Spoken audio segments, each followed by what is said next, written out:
Juan Kapitulo 6. Ang pagpapakain sa 5,000. Pagkatapos nito, tumawid si Jesus sa ibayo ng lawa ng Galilea, na tinatawag ding lawa ng Tiberias.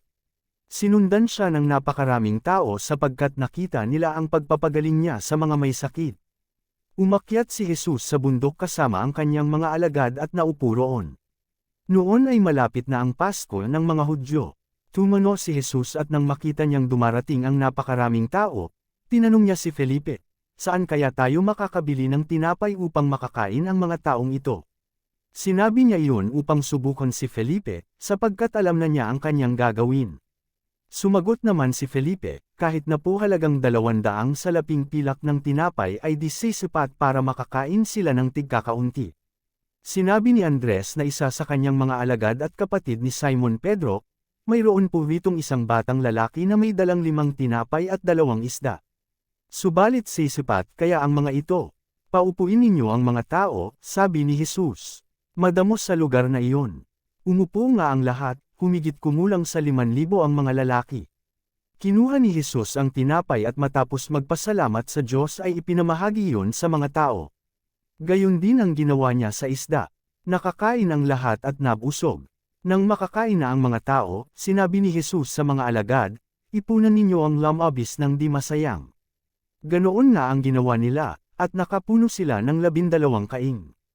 Nang makita ng mga tao ang himalang ginawa ni Jesus, sinabi nila, "Tunay na ito ang propetang paparito sa sanlibutan." Nahalata ni Jesus na lalapit ang mga tao at pipilitin siyang gawing hari, kaya't umalis siyang muli at mag-isang umakyat sa bundok. Lumakad si Jesus sa ibabaw ng tubig. Nang magtatakip silim na, ang mga alagad ay pumunta sa tabi ng lawa. Sumakay sila sa bangka at naglayag papuntang Capernaum. Madilim na'y wala pa si Jesus. Biglang lumakas ang hangin at lumaki ang alon.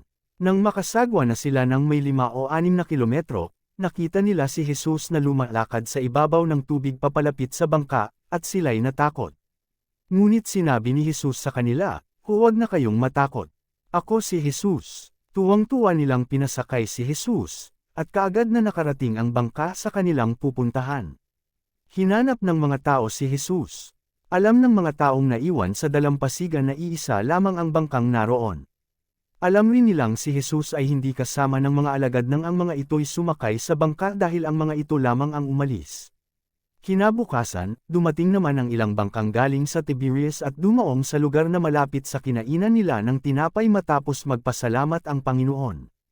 Kaya't nang makita nilang wala na roon si Jesus, ni ang kanyang mga alagad, sila'y sumakay sa mga bangka at pumunta sa Capernaum upang hanapin si Jesus. Si Jesus ang tinapay na nagbibigay buhay. Nang makita nila si Jesus sa ibayo ng lawa, siya'y tinanong nila, "Guro, kailan pa kayo rito?" Sumagot si Jesus, "Pakatandaan ninyo, hinahanap ninyo ako, hindi dahil sa mga himalang nakita ninyo, kundi dahil nakakain kayo ng tinapay at nabusog. Huwag ang pagkaing nasesayra ang inyong pagsikapang kamtan, kundi ang pagkaing hindi nasesayra at nagbibigay ng buhay na walang hanggan. Iyan ang ibibigay sa inyo ng Anak ng Tao, sapagkat siya ang binigyan ng Diyos Ama ng ganitong karapatan." Kaya't siya'y tinanong nila, "Ano po ang dapat naming gawin upang aming matupad ang ipinapagawa ng Diyos?" "Ito ang ipinapagawa sa inyo ng Diyos, sumampalataya kayo sa sinugo niya," tugon ni Jesus. "Ano pong himala ang maipapakita ninyo upang sumampalataya kami sa inyo? Ano po ang inyong gagawin?" "Ang aming mga ninuno ay kumain ng mani sa ilang, ayon sa nasusulat, sila'y binigyan ni Moises ng tinapay na galing sa langit," sabi nila.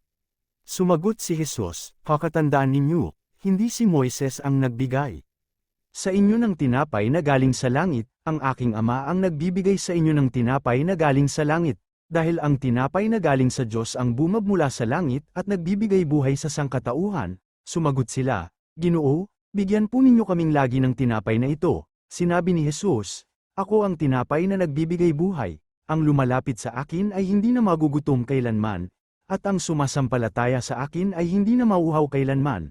Ngunit sinabi ko na sa inyo, nakita na ninyo ako, ngunit hindi pa rin kayo sumampalataya sa akin. Lalapit sa akin ang lahat ng ibinibigay sa akin ng Ama, at hindi ko itataboy kailanman ang sinumang lumalapit sa akin. Ako'y bumab mula sa langit, hindi upang gawin ang sarili kong kalooban, kundi ang kalooban niya na nagsugo sa akin, at ito ang kanyang kalooban, ang huwag kong hayaang mapahamak ang kahit sino man sa mga ibinigay niya sa akin, kundi ang buhayin ko siyang muli sa huling araw, sapagkat ito ang kalooban ng aking Ama, ang lahat ng kumilala at sumampalataya sa anak ay magkaroon ng buhay na walang hanggan, at sila'y muli kong bubuhayin sa huling araw.